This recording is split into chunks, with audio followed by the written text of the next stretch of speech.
Hello lovely রেসুর দর্শকবৃন্দ, আমি রেসু। আজকের ভিডিওতে আমরা আলোচনা করব এমন একটি বিষয় যা অনেক দম্পতির জীবনে দেখা দেয়, স্বামীর খারাপ ব্যবহার। আপনি হয়তো মানসিক চাপ অনুভব করছেন, অবহেলিত বোধ করছেন বা বুঝতে পারছেন না কিভাবে প্রতিক্রিয়া দেখাবেন। এই ভিডিওতে আমি আপনাদের দেখাবো 10টি কার্যকর উপায় যেগুলো আপনাকে মানসিক শক্তি দেবে এবং সম্পর্ক সামলাতে সাহায্য করবে।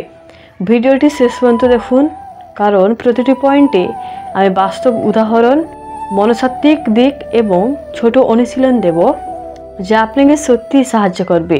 নাম্বার 1, মানসিক শান্তি বজায় রাখুন। প্রথমে নিজের শান্তি বজায় রাখা জরুরি। রাগ বা হতাশার মধ্যে পড়লে পরিস্থিতি আরও খারাপ হয়। গভীর শ্বাস নিন, 5 থেকে 10 মিনিট ধ্যান করুন।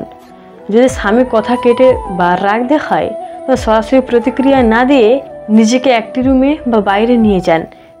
মানসিক শান্তি থাকলে আমরা যুক্তিসঙ্গত সিদ্ধান্ত নিতে পারি, যা সম্পর্কের জন্যও ভালো।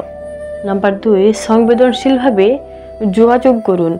রাগে কথা বলার পরিবর্তে শান্তভাবে অনুভূতি প্রকাশ করুন। আমি এটা শুনে কষ্ট পাচ্ছি বা আমার জন্য এটা বোঝা কঠিন বলুন। 1, অনুভূতি চিহ্নিত করুন। 2, স্বামীকে শান্তভাবে জানান।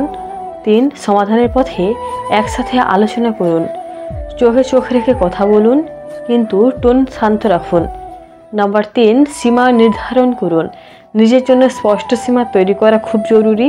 যদি কোনো অবমাননাকর কথা বলা হয়, বলুন আমি এভাবে কথা শুনতে চাই না।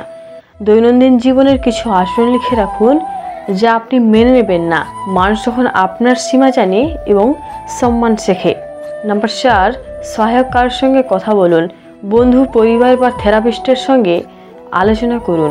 একজন বিশ্বস্ত বন্ধুর সঙ্গে আপনার অনুভূতি ভাগ করুন।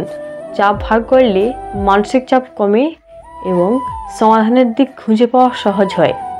শুধুমাত্র শুনতে পারা মানুষ বেছে নিন যারা সমাধান খুঁজতে সাহায্য করবে, দোষারোপ করবে না। নাম্বার 5, নিজের মূল্য জানুন। নিজেকে ভালোবাসা এবং সম্মান দেওয়া অপরিহার্য। নিজের স্বপ্ন, হবি এবং কাজের প্রতি মনোযোগ দিন। প্রতিদিন 10 মিনিট নিজের জন্য রাখুন। পাঠ, গান, ব্যায়াম বা মেডিটেশন। আত্মবিশ্বাস বৃদ্ধি পায় এবং সম্পর্কের চাপ কমে। নাম্বার 6, খারাপ আচরণ লিখে রাখুন। ঘটনা বা কথাবার্তা লিখে রাখলে পার্টনার বোঝা যায় কোন সময় বা পরিস্থিতিতে খারাপ ব্যবহার বেশি হয় তা লক্ষ্য করুন। সপ্তাহে একবার লিখিত রিভিউ করুন।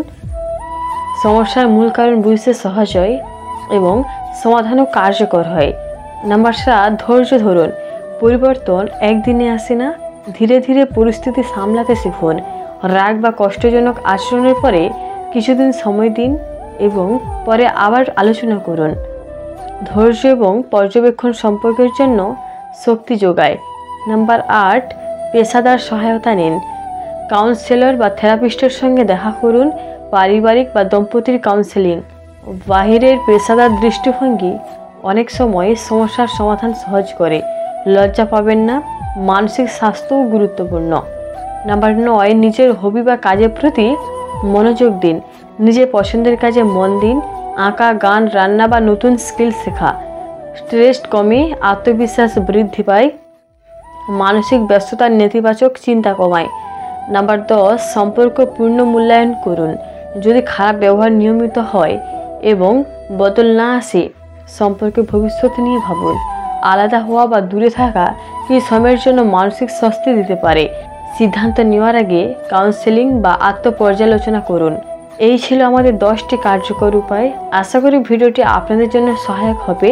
প্রতিটি উপায়ে ছোট উদাহরণ, অনুশীলন এবং মনস্তাত্ত্বিক ব্যাখ্যা দেওয়া হয়েছে যাতে বাস্তবে ব্যবহার করতে পারেন।